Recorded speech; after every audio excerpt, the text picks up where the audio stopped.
Howdy, my dogs. The boys are back in the game now that everyone still got Kona on their minds. It's the real OG dogs grafting in the winter weather. It was me this morning in the rain. Jody, did you go out in the rain? Mate, it's sunny today here. Was it sunny? Yeah, you need to move to Norfolk, mate. Get out of Holland. It seems like it's always raining there. Is Escape it from what? Where was it you escaped from before? Hengelo? Hengelo. Sun was shining in Hengelo. Yeah, You were out with the fit pensioner, weren't you? With powerful pensioner. I was on the weekend. Yeah, I took him out from the nursing home just to get him some exercise, get him some sunlight, so he's not stuck in his chair all weekend. And yeah, he was flying, mate. Surprisingly, like he was on form. Yeah, of course. He's tapered since Nice, I, didn't he? I put him in the hurt box on a run. He came out and paced me on a run, what I did later on in the day. And there's a hill that we go up, which is like, I don't know, it's like the biggest one in Norfolk. So it's not massive. It's like gains about 80, 90 meters, something like that. And but it's fairly steep. It's like 8, 9%. And I started like a bit of an effort at the bottom of the hill. It's like a 5K effort. And the first like K and a half, 2K is up this hill. And he was on this heavy steel mountain bike. I was like pushing it, and I could hear him breathing harder and harder. And I was thinking, oh, can I get the can I just like put him in the hurt locker? And yeah, he was hanging off the back, mate. On that, that was quite good. Remember when last year in Fund Remote that we popped a Techno Viking Techno on a hill? Yeah, yeah. Like he was. I remember that. For the people that don't know, like we went out to do this long run. It was going to be like 20Ks, 21Ks, and I think like the first 8Ks uphill, last 8Ks downhill, and then there's 4K of like up and down, isn't there, along the plateau Yeah. at the top. And it looked like it was going to be quite cold outside because it was all like overcast, bit grim. But it was just fucking humid. It would like just stop raining, I think, and it was quite humid. And then the sun was then coming out. But Techno wrapped up like he was in like bloody winter. He Bearing in did mind, look like Santa. yeah, bearing in mind it's in August, and then as soon as you start from where we were staying, you're literally straight on the hill. There's no easing into it for a K or two, is there? It's literally 8K, boom, uphill, and we got about 4K in. Do you reckon 4 or 4K. 5K? I think it was like 400 meters when he was huffing and puffing. Oh no, it was more. No, before he turned around, it was a good 4K, wasn't it? Oh yeah, Because yeah, yeah. 4K, yeah, something like that. Yeah. 4K, and we stopped at one point because we were like, "Where is he?" we were literally 400 meters in. You could hear him huffing and puffing. You were saying something like, What's your heart rate?" And yeah, he was in an absolute hole. He ended up throwing up, stopping. He looked like he'd seen a ghost. He said, "I'm Threw just up. gonna have to Yeah. go home," didn't he? And that was it. That was Techno destroyed on the hills of Font They've taken some scalps in their time, haven't they?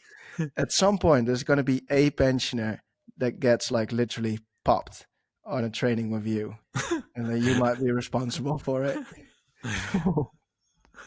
Bloody hell, God, could you imagine? Oh yeah, that'd be scary. But anyway, have you got any highs and lows this week? Yeah, I've got a bit of a low. Like so I was out on a training ride.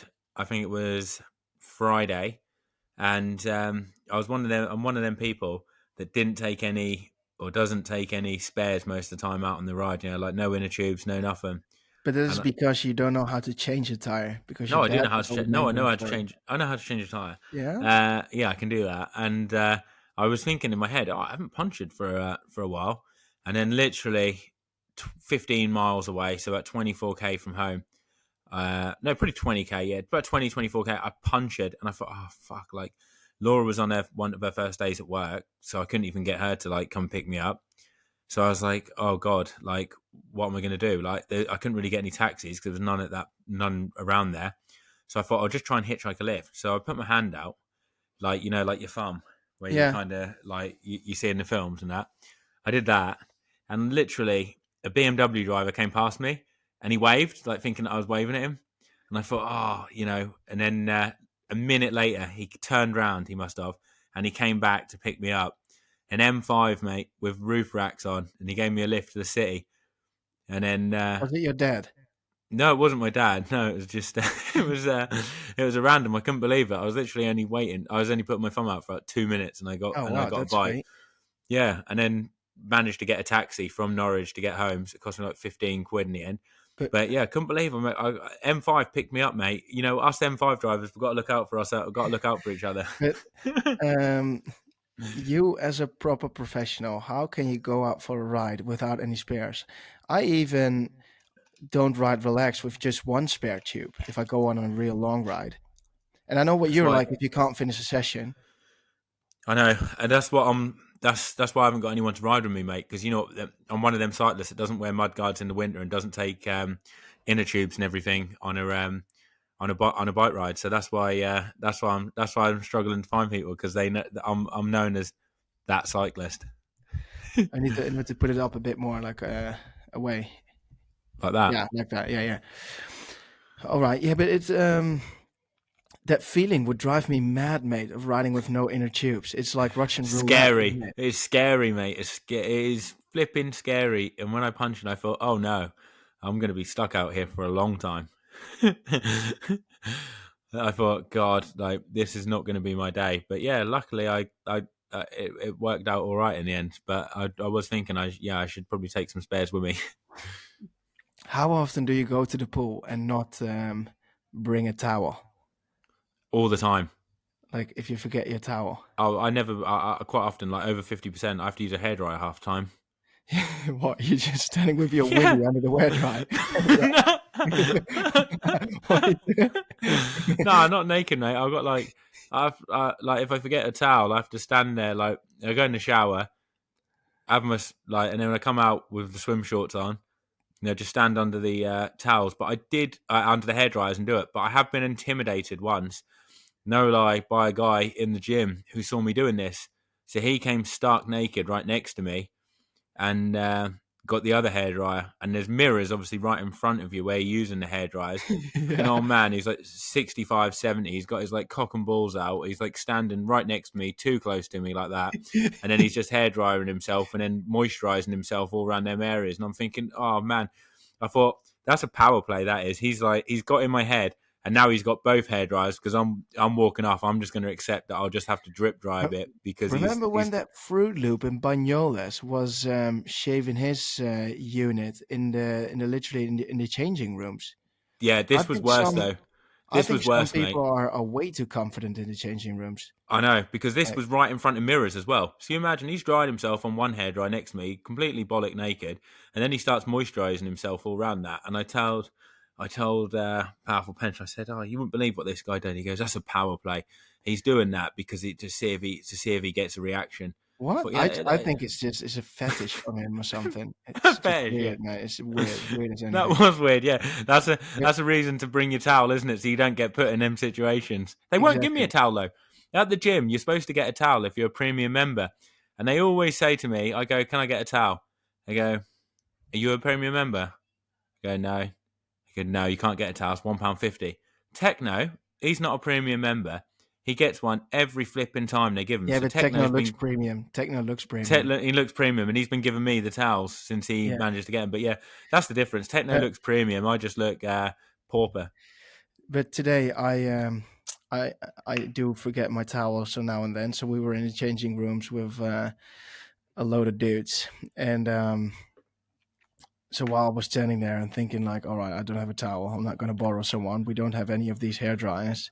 So I was like, I'm just going to put my clothes on, and then two guys were like, you don't towel, and then I just Nah, said. I'm better for the environment. I just said to him like, "Nah, I'm a triathlete. We don't towel in transition. It's all about the marginal gains." But That is it's that, is that actually what you said to him? yeah, we don't towel, mate. But I forget my towel a shitload of times. You know, And first time when I had to do a triathlon, I remember it. I came out. I was 12 years old, I think. No, I would have been 13 years old. It was 2001 Bungie Triathlon, and I remember rocking up to the sports centre because it was one where you had to do a 400-meter swim in the pool. It's meant to be a 20k bike, but it was short. It was like 19k. It's like Ironman. They advertise one thing, but it's another, and then a 3k run. And I rocked up, and like you're watching the first few races and stuff unfold, and I saw the men getting completely flipping starkers in transition. I'm like 13. I'm thinking, oh my god, have I got to do that in front of people? Bearing in mind, there's all people's wives, mums, and everything watching because it's in a car park transition. I'm thinking, oh god, I don't want to go fucking naked, in here. This is gonna be so embarrassing.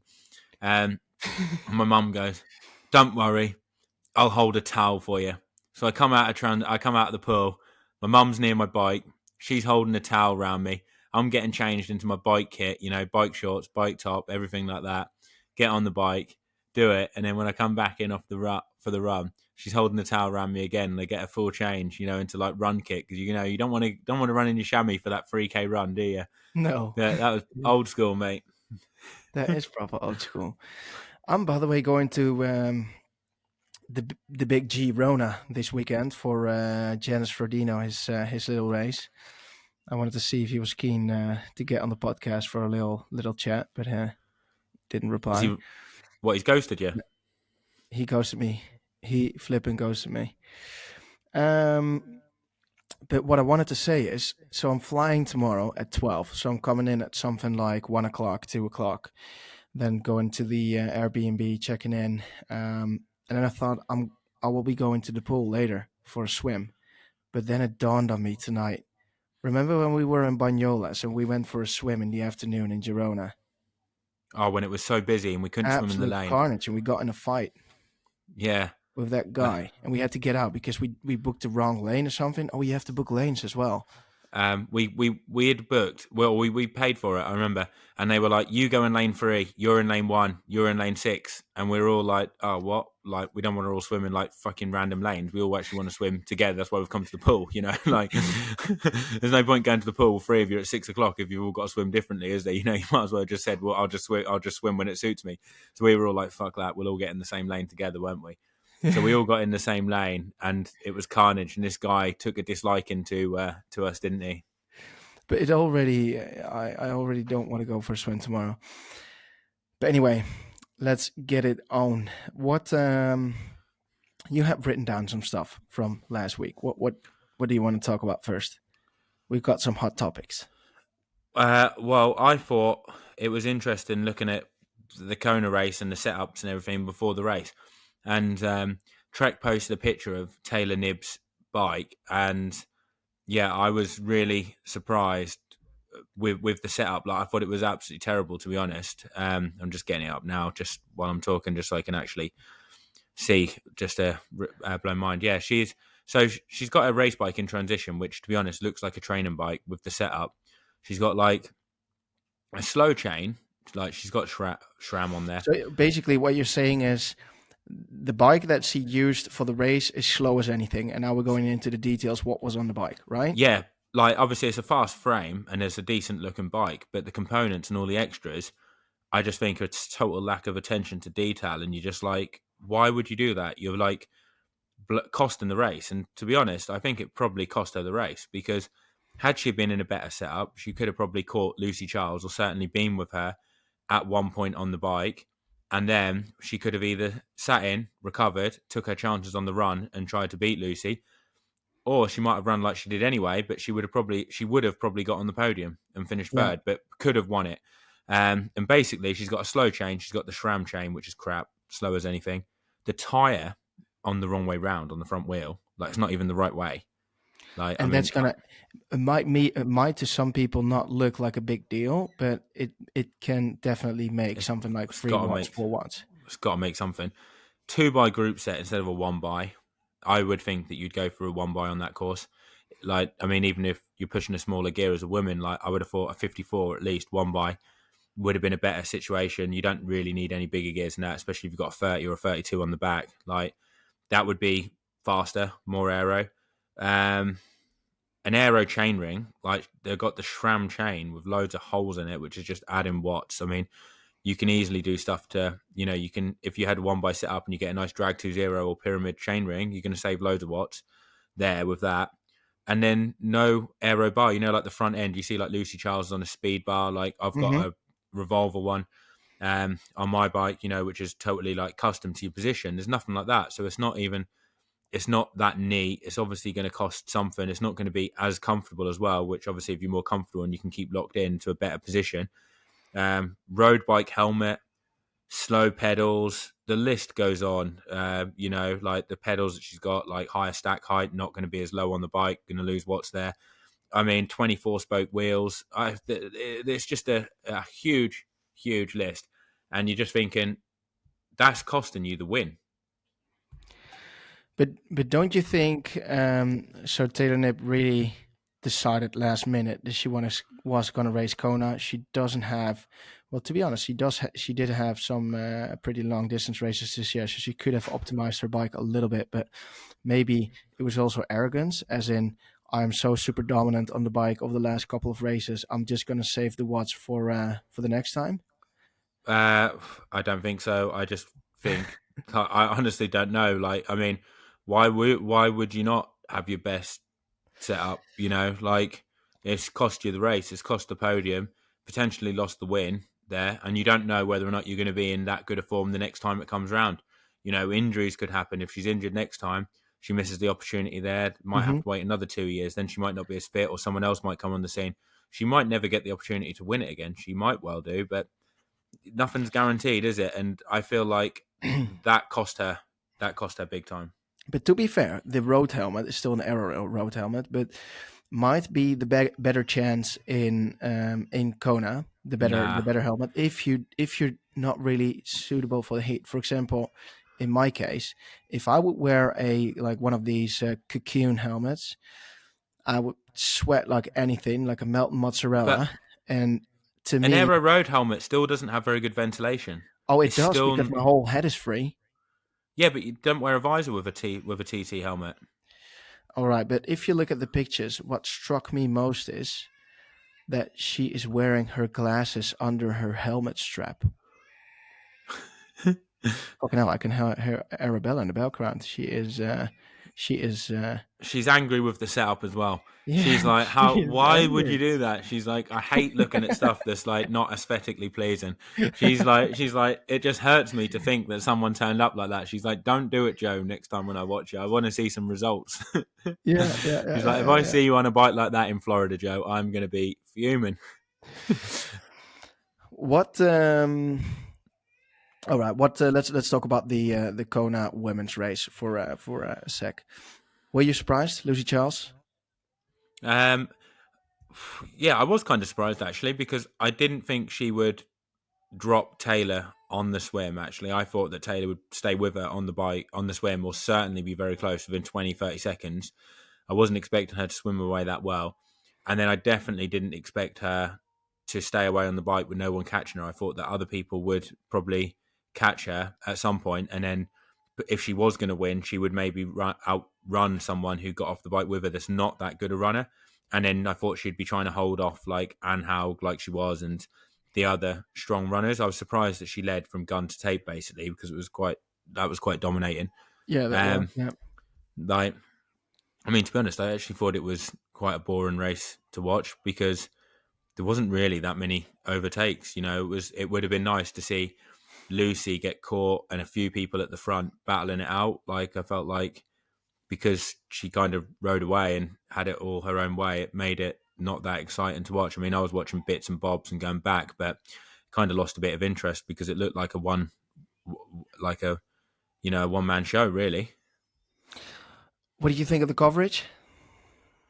Um, just standard Ironman, isn't it? They just focus on the leaders and don't show any of the overtakes really back down the field and that much of the action. It's just the same old, really, isn't it? If you're not, they literally focus on the front person, show them side on riding, and that's literally it. There's no actual live time and split, so it doesn't really keep you that excited. When you see it as like how it is, like a one man show. Like I mean, even when Anne Haug was chasing it, because I watched the final bit of it the next morning before I looked at the results. So I was watching the last hour and a bit, and I didn't know what had happened when I woke up. But they only give you the time splits when they go over a map. There's no live timing, so you're waiting like 7 or 8 minutes each time to know whether or not the person in second is actually catching the person in first. Hmm. And it's a bit naff how it does that. Looking though at how the week in advance, the week before the race went, it had a lower swim. They had something like the run. I didn't see anything from the underpants run, so that's something we got to do next year, Joe, just with a couple of mates. I definitely and, missed Kona though. I've got to and say, after seeing the I build up did and the hype, it's definitely not the same in Nice. And then when you saw all the 100%. pictures and the videos and like how nice it was in Kona, I did say to Laura, But I actually do miss Kona. I didn't realize how much you like Kona until you're yeah, not there, because obviously I've been there since like 2017, from 2018 onwards, and then I was there in 2015, 2016 watching it. And I knew when I watched it in 2017 when I wasn't there, I definitely wanted to be there, and I felt like I was missing out. But this time, I mean, it's not the same when you're not there in 2020 and 2021 when there was no racing there because it was not an option. But after seeing it and seeing the pictures, the videos, and like all the hype in the build up, I did think, oh God, I'm actually really looking forward to being back in Kona next year. And I did miss it, and I didn't think I would think that. but one thing I completely missed as well, and I have no clue whether it was there or not, is like the expo. It Did was there you? because I saw I saw Yeah. GTN Tech Show, and it was definitely pretty similar to what it is normally, or it looked like that on there when Okay. they were going around it. Yeah. Okay. Fair enough. Sweet. Yeah. Can't wait to next year then. Can't wait for it. Anything else you want to say with regards to Kona? um, Not really, mate. I'm looking forward to taking you on in the beer mile in Kona and seeing what you've got up your sleeve.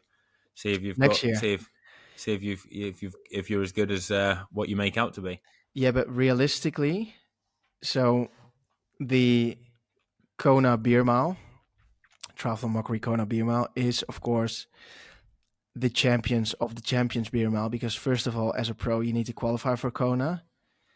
Um, highly unlikely for me. Best you get your training in for And Cortimel then, then mate. I will. And then second of all, if you then qualified, then you're eligible for the win in the Triathlon Mockery Beer Mile. So even if I would go to Kona next year as an unqualified athlete, then I wouldn't have done the race and thus won't be eligible, just like Will Clark. What about Noel Mulkey? Noel No. Mulkey tried to do it as well, didn't he? Didn't Yeah. race, or actually well, I don't know what's worse: not to lining up on the start line of an Ironman, or DNFing before on an Ironman, then trying to win the beer mile. Yeah, that's worse, definitely. But it's a, a participation medal for sure. Participation medal. Um, And he tried to sneak an alcohol-free beer in as one of them as well. that's crazy. I think that's like using EPO in transition during an Ironman. 100%, mate. That's like so below the belt, isn't it? That you try and snag free alcoholic ones, and then the non-alcoholic one was tucked in right behind. And I said, "What's that one? I've not seen that one before." Looked at it, 0.2%. Right, you can't use that. Here you go, have another one. Gave him another one. You know what he's Actually, like. if someone gets caught with a 0.2%, actually should be punished with something really grim, Yeah, like they have to do like like a that, kasteel, like that. golden draak. I like golden drag. I would do that for choice, like a golden Nah, drag. shut up. um, speaking of cheating, by the way, in a beer mile, there seems to be still cheating in Spanish races. I don't know about seems to be like it's always been there, and it's always evident every time people race in Spain and there's like some big names there. They always get pissed off with how bad the races are officiated. Like they're an absolute shit show. I remember doing Challenge Salou. Can't remember when it was, probably 2018 off the top of my head, and it was just an absolute draft fest.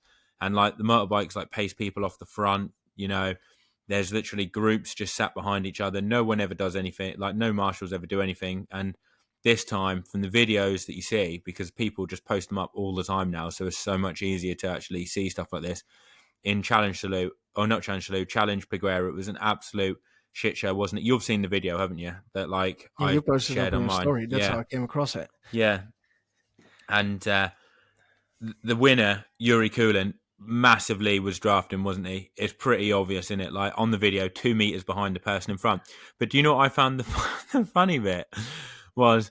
He's drafting. You'd think you'd get a penalty. The referees are there, and then he has the audacity to say to the ref, "What's the gap?" Like to the people in front, while being 2 meters behind the person in the wheels. So it's almost like normally if you saw a marshal and you were drafting, you'd think you would kind of like ease up a bit to let the gap get a bit bigger because you're like, oh, I know I'm taking the piss. I'm gonna make sure like at least he sees me like trying to be legit.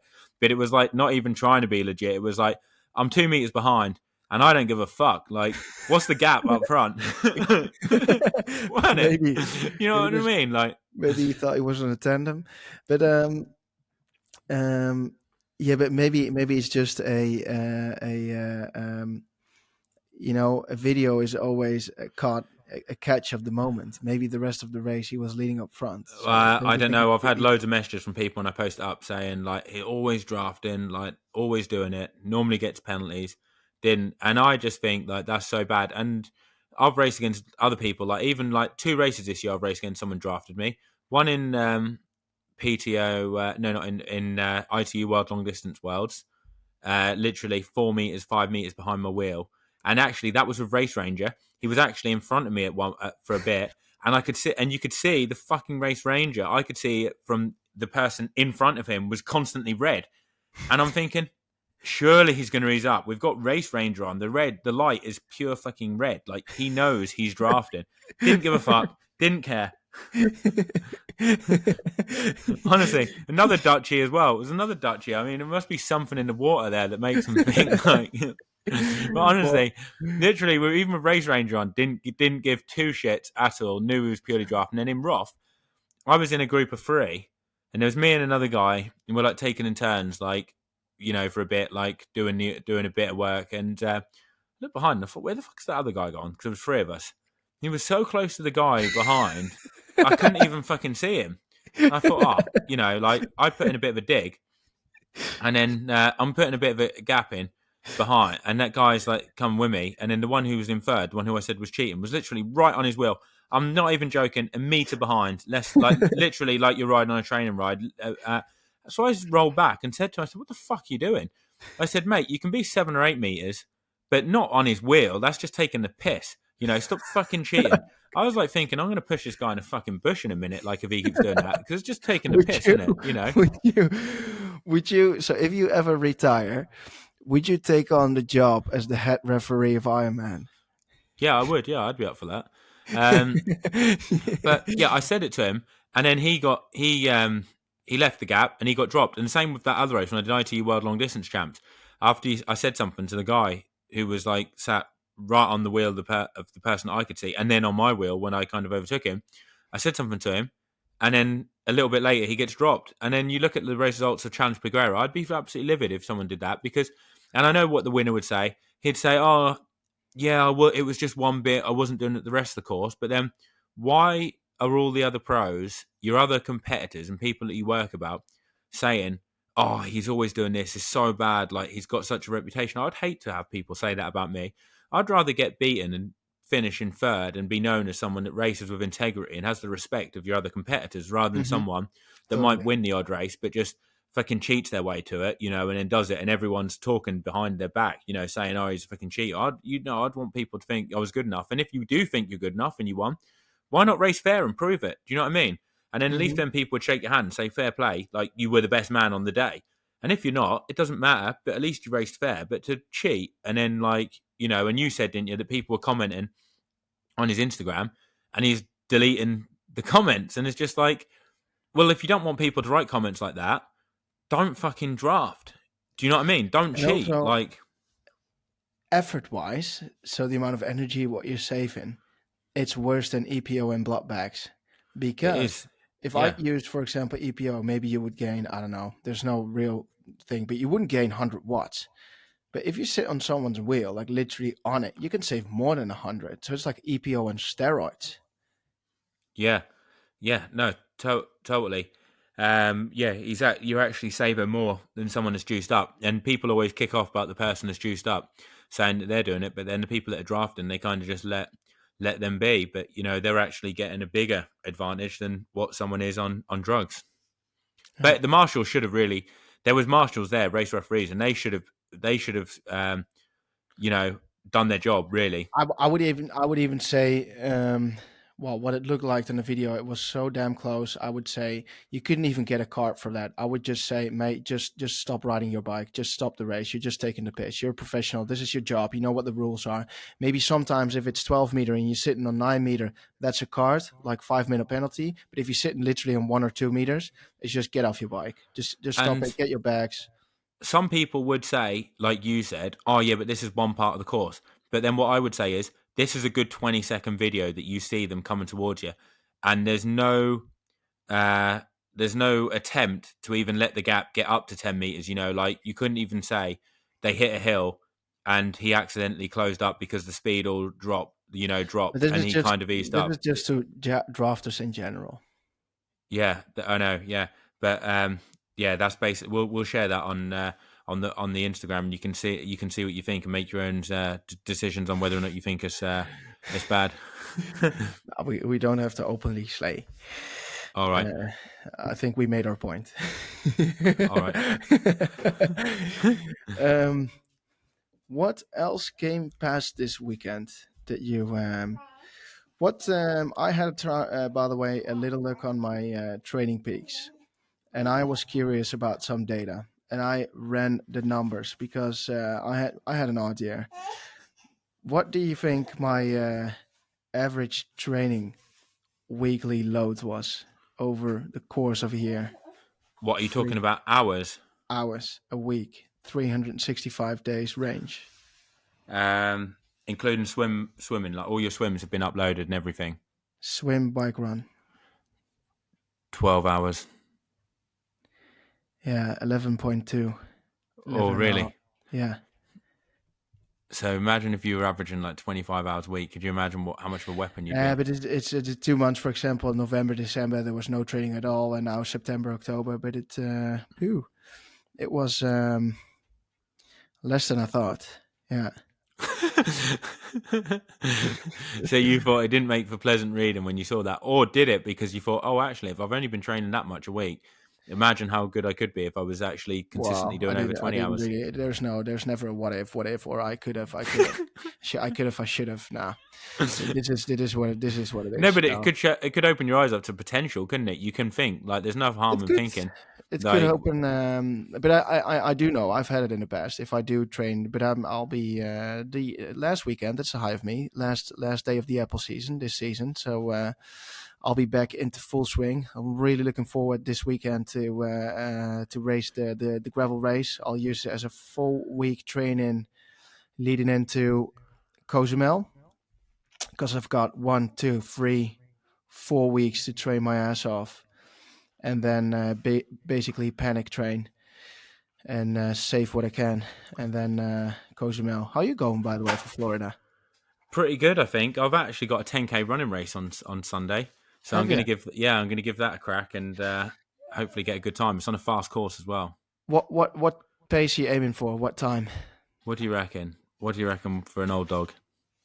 32:45. Oh God, quicker than that. Jeez, I'd be a bit disappointed if I only did that. I know, but you're not that quick over 10K normally. Well, I want to go sub 31. That's my target. Yeah? Yeah. Like I've done faster than 32:45 off the bike in training, mate. Like that would be very, very disappointing.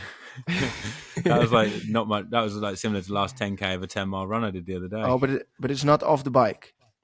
No, this is a flat, fast 10K. It's just a 10K run, mate. Like I was surprised, by the way. I want to get him on the podcast because he's a good friend, a friend of Lawrence Tandem.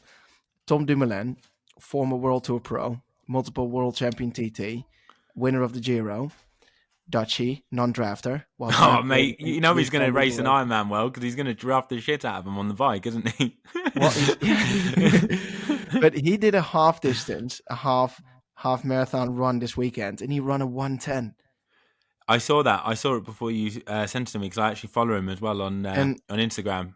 And Lawrence said he didn't even properly train because he went out for dinner on the Saturday night Saturday night, so the day before the race with Tom Dumoulin, and he bought a Garmin watch that day. Oh, really? The night before the race? Yeah. But surely he must have been using watches before because he's done like 10Ks. You know, I remember us talking about him doing a 10K in a pretty solid time, like 32 something, like the other year. Can you remember?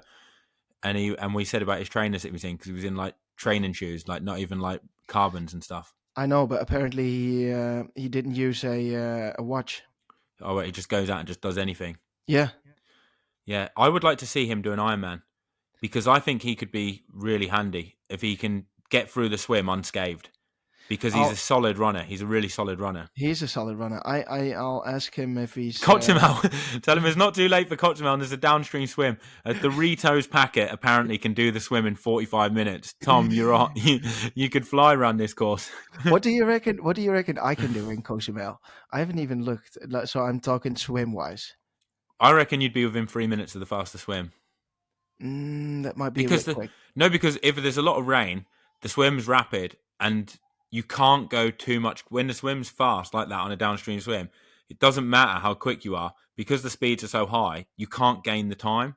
Like it's like when you swim upstream, if you're swimming against the current, the times could be absolutely huge because the speeds are so low that Yeah. you don't need to swim that much quicker to put a lot of time into someone. Whereas on these downstream swims, like even if you don't swim that quick, like the first bit's crucial, the first 100 meters, and then after that, once you're on the feet, you won't get dropped because of the you've got the current pushing you, and you're on the person's feet as well. Why didn't you do that race? Oh, I don't need a downstream swim, mate. No, No, I'm only your joking. time in Leeds. No, I'm only joking. I You could do with a little push.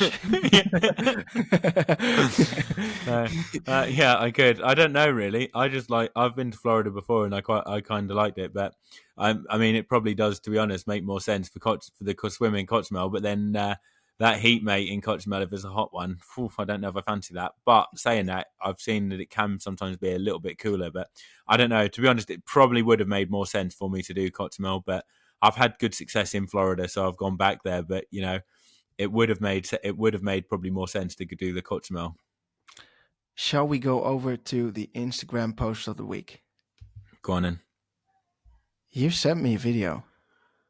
So I can't even remember off the top of my head what the what honor it is. of the Instagram post of the week. Oh, because you found this is the one where they're so this is from Challenge Peguera, what we mentioned earlier, and this is the women coming through, and it feels unfortunate to basically laugh about it, but like Imogen Simmons, who we both know, coming in, she's nailing it.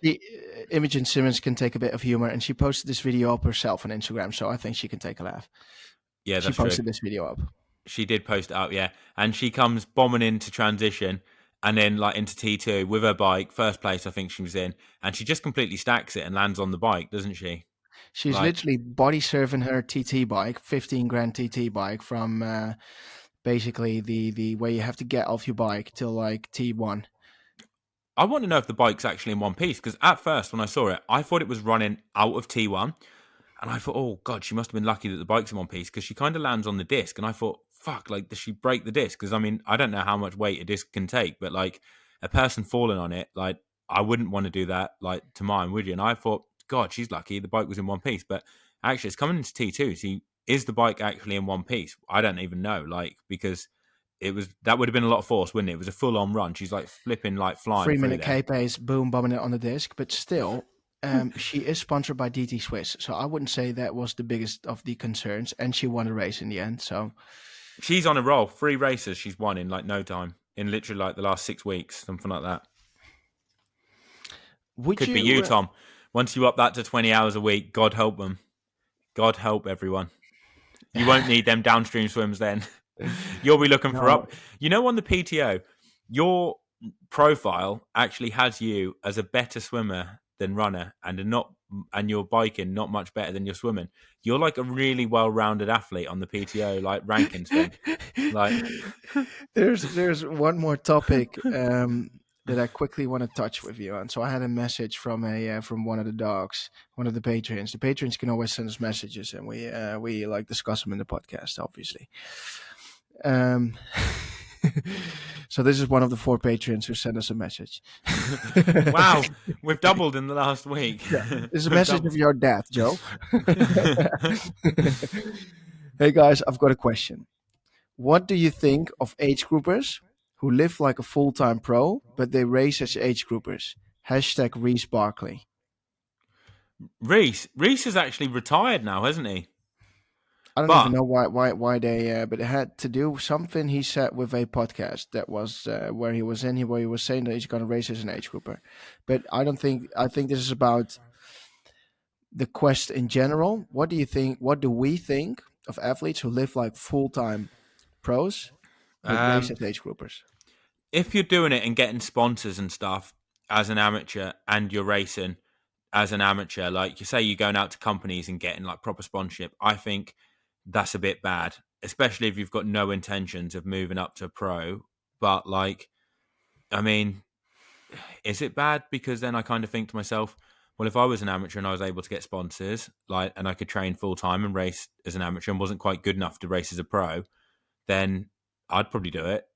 Like, don't hate the player, hate the game. Do you know what I mean? Like, it would be better than working a 9 to 5 job, wouldn't it? Like, training and stuff and doing it. But like, I mean, it's a bit unfair to the other amateurs, And isn't it? When you've got people training full time, but like, definitely, but there will always be people, no matter what league you're in, that will be the one in your league that has got the most amount of time to train. So even if you would take all the top amateurs and you would put them in the pro ranks, then there would be new top amateurs who would have more time than the ones that don't. You always have these people who are in the gray area, and some people just don't want to step up to pro. As um, so but in my case, as a multiple age group overall winner, I know that racing was way more fun than coming into like 20th or 10th place in really, like did a you pro you field. enjoyed it a lot more? Did you? Of course, because you were in the race, you were there, and then in the swim you were catching up. I wasn't catching up in the swim. I mean, on the bike you were catching up, and then on the run you were like pulling away and then going for the win, or it was like a battle that was way more exciting than someone shouting, "You're 45 minutes off the front," you know. Oh, really? Because I've never thought Or- about it like that. So you actually found it more fun racing in the amateurs than you Well, do in the pros? I've had a lot of races in the pro ranks where it's kind of I wouldn't say demotivating, because my race in Almere went pretty well, which was my last pro race, but it was well prepped. But I can tell you this, that the race that I'm going to have in Cozumel is not going to be fun for me, because I haven't trained a lot. And then you coming out of the water. Well, you say 3 minutes. Well, let's say 5 minutes down wouldn't be that bad. But I have hardly been cycling, so like 140 k's a week, something like that, maybe even less. So that you come off the bike, you're fatigued, you're way back, then you're not fit on the run. And even if you are fit, even if you're fit, but you can't ride, for example. So you're coming off the bike 15 minutes back, and then you lose another 15 minutes of the run. So you lose in total something like 30 minutes. So you're coming in 14th place. But if you come from the perspective of always winning races in the age group field, is a totally different mindset and perspective. Yeah, I've never really thought about it like that. But I mean, And some people I don't guess, want to race like that. yeah, well, I mean, it would be more fun being in the mix than being like Definitely, miles it's also behind. it's also more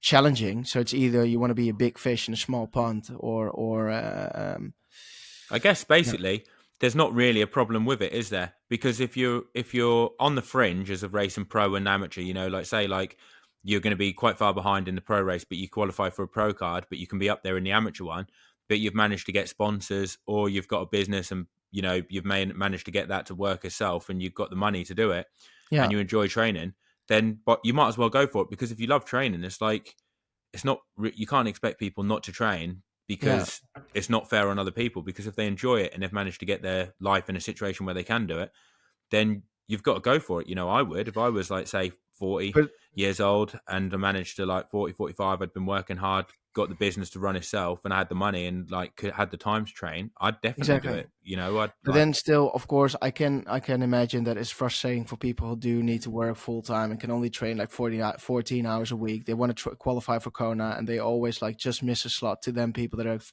got like full time. That's basically me now in the pro ranks. But that was always the appeal in a way with Kona because Yeah, it was so hard to train that if you didn't have the time to do it, it made it special when you finally got there because it really felt like you had earned something. Whereas yeah. nowadays, it doesn't feel like you've earned it because they're giving away slots. They're literally to the point where they're saying, "Does anyone want it?" And then now they're struggling to fill it because people don't see it as that prestige. Whereas before, But I think they've changed it, didn't they? They're reaching out less slots now for the Kona 2024 edition. I don't know. I think they'll probably be the same because they're going to still split men and females. So basically, it's going to be double the amount of men as what there was before, and double the amount of females because before obviously they were on the same day, weren't they? And now there's only the men there, so they'll just have like 2,500 men, I guess, and 2,500 females. But it was a lot harder to qualify before, and that did make it a lot more Yeah, special, didn't it? You know, when you yeah, first qualified as an amateur and people told you about it, you probably thought, oh, bloody hell, like I've like achieved something pretty special here, you know, and it yeah. was I think I worthwhile. came something. I came in the first Ironman Maastricht. I think it was something like sixth or seventh overall, and I think the second one in my age group was something like tenth overall. So if you were like 12th overall, you're the third one in my age group. You wouldn't have won. You Yeah. wouldn't have won a slot. And I think the thing is, going back to someone like, say, Reece Barkley, who they mentioned, if he felt like he was able to be competitive in the pro race, he probably would carry on racing. You know, say if he was Yeah. getting top fives and he was like, you know, even if he wasn't winning it, but he was kind of getting in the money and actually feeling like he was in the race, he probably would 100% carry on racing pro, wouldn't race amateur. But if he feels like he's helping his missus and he's still training with her, but he's helping her along a lot and not able to train properly for himself, or just doesn't enjoy finishing 30, 40 minutes behind, he's Hmm. probably thinking, well, I'm doing it for fun anyway. I'm not that bothered because, like, you know, his missus just won Kona, you know, he's like putting a lot of eggs in her basket. He's probably thinking, well, I just enjoy racing amateur where I'm actually in the mix for it. So I'm just going to do that. At the end of the day, you've got to do what you enjoy. And I'm sure of people that are amateur that would be competitive in the pro race, they would race pro because they would want to challenge themselves. And, you know, it'd be more fun racing pro if you can actually get in the mix than racing Definitely, amateur, you definitely, know. definitely. I'm gonna get full on for it in well, as of now. Um, have you got a bullshit buster, Jody? No, I haven't. But you know, you said you were going to get on it. So where could we see Tom Oosterdijk putting down a big marker next year? Well, I've What? already been I've already been on it over the last 8 to 9 weeks with running. I've done a decent session every week with running. Maybe not a lot of volume. So it's like 30Ks a week, but there was always a hard interval session and like 2 easy runs. But next year, where could we see? What takes your fancy? Like when you look at races, where do you I haven't think? Oh yeah, I if think is the calendar up. So I would like to do probably or maybe South Africa. I want to do an early race in April. Then I want to do another race probably somewhere in June, the beginning of June. Then I'll head off to Kenya Cairns, mate. again. What about Cairns in June? Yeah, could do. When is it I'm in going to do June? that. Start of June, mate. Start of June. Yeah, that'd be perfect. Go and Because see then the I want to Great go. Barrier Reef, bit of scuba diving out there. You can see Um, some snakes and stuff like that. You know, kangaroos, koala bears. you're talking about. Oh, it's the June the 16th. Yeah, that might be. Have a few frothies for the beer mile afterwards as well. You get right stuck in, mate. We could take the Australians, the Aussies wouldn't know what would fucking hit them if me and you turn up there for the beer mile. I'm sure we'd fucking rough them up. Oh shoot. Because I want to do the multiple stage race again in the Masai Mara, the gravel When's that? race that I did back in the days, the gravel race. And I wanted to do an Ironman before that, but this one starts June the 18th. Well, that's the week. That's like 10 days after Cairns. Come over to Australia and we'll fuck up the Aussies. You know. No, Cairns is June 16th, so it's two Oh, is days it? before this. Yeah.